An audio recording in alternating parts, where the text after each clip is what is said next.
So the Z4 has got its release finally, but I don't know how exactly to feel towards it. I feel like Sony are just sinking down this deep hole. What's up everybody, Ultimate Reviews here and welcome back for another video. Now in case you weren't aware, the Sony Xperia Z4 was announced a few hours ago, and this has probably been one of the worst announcements I've seen on a smartphone in a long time. It was announced in Japan and it wasn't publicized, it was really kept, confidential. We only saw photos of the press event after the event had taken place. There was no invitation sent out to the larger reviewers. It was strictly for Japan. And that brings up a lot of thought about the actual Z4 smartphone itself and whether it would be sold internationally or not. But we will talk about that later on. Firstly, I want to shed the positive aspect of the Xperia Z4 and the actual smartphone itself.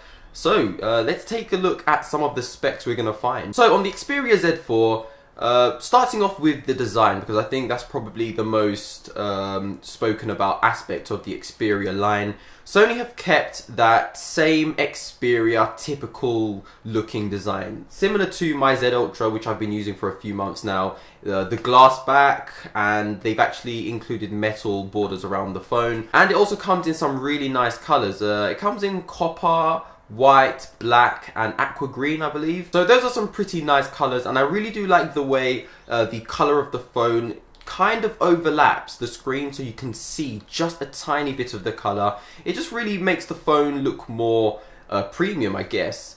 Now moving over to the display, they've included a 5.2 inch 1080p display. I myself aren't too fussy with the whole 2K and 1080p. I still think 1080p looks great. It's not a huge jump over to 2K, so I'm still comfortably fine with 1080p.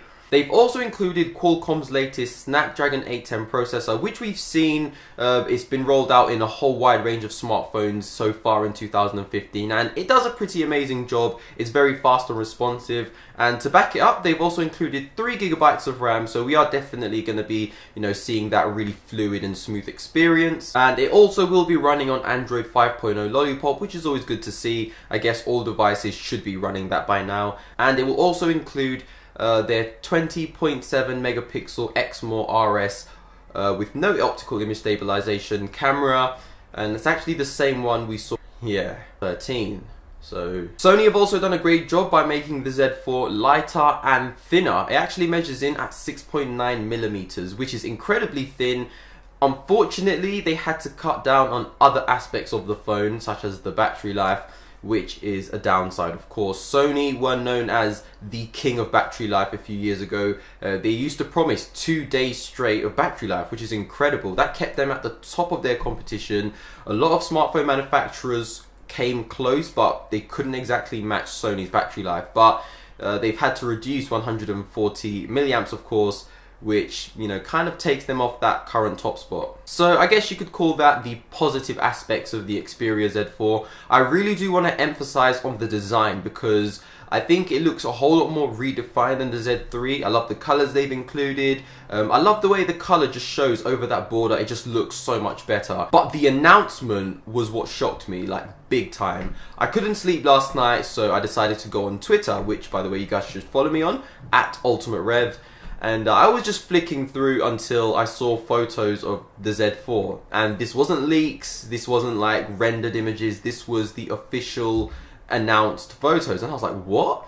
And then I read an article how they held the event in Japan, and it was strictly announced in Japan, and they didn't mention anything about international sales. So that immediately brings thoughts to my mind. Are they going to release the Z4 internationally? And I just feel as if Sony aren't bringing anything brand new to the table. An example of this is in the Samsung Galaxy S6 Edge camera. Now I've tested it myself, and I have to say it's incredible. I've seen loads of samples on the internet, and it takes some incredible photos. It really does look like it's come from a DSLR. Again, at the top of its competition is the iPhone 6 Plus, which also takes some incredible photos. So the competition in the camera sector of the smartphone market is obviously incredibly fierce as well, and Sony used to hold that top position.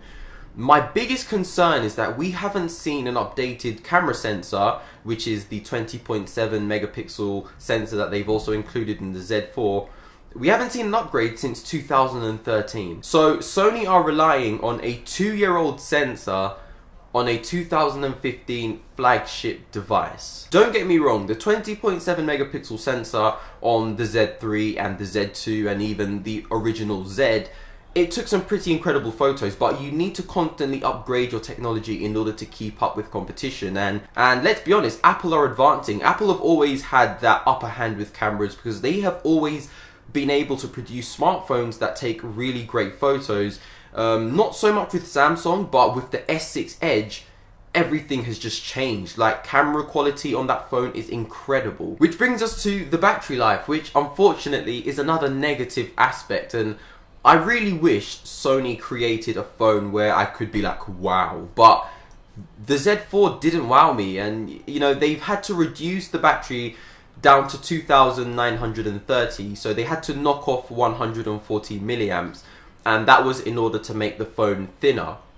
Now, as I mentioned earlier in this video, Sony a few years ago were known as the masters of battery life. They were able to produce smartphones that could hold 2 days battery life, and that's obviously with moderate usage. But at that time, a lot of smartphone manufacturers couldn't produce the type of batteries that Sony could. And that was good for competition. Sony were at the top of their game.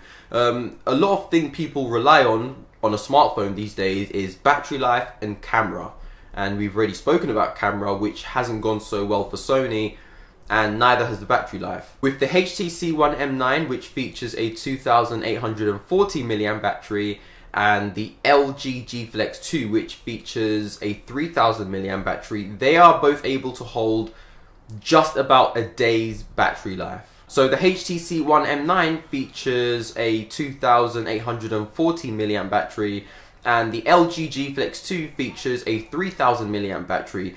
Both these devices run on a Snapdragon 810 processor, and they are able to achieve just about a day's battery life, which isn't too bad. It's not the end of the world, at least, and you could always carry an external battery pack with you. But, you know, Sony have had to drop down to 2,930, which again is not the end of the world, but they've had to reduce their battery life by 140 milliamps. And, you know, with the day and age we live in, the two important factors on a smartphone for average consumers are your battery life and your camera. And unfortunately, Sony have disappointed us in both those regions. But yeah, I guess all isn't bad. They upgraded the front-facing camera to 5.1 megapixels, which is, I guess, considered a significant upgrade from the 2.2 found on the Xperia Z3. Whew!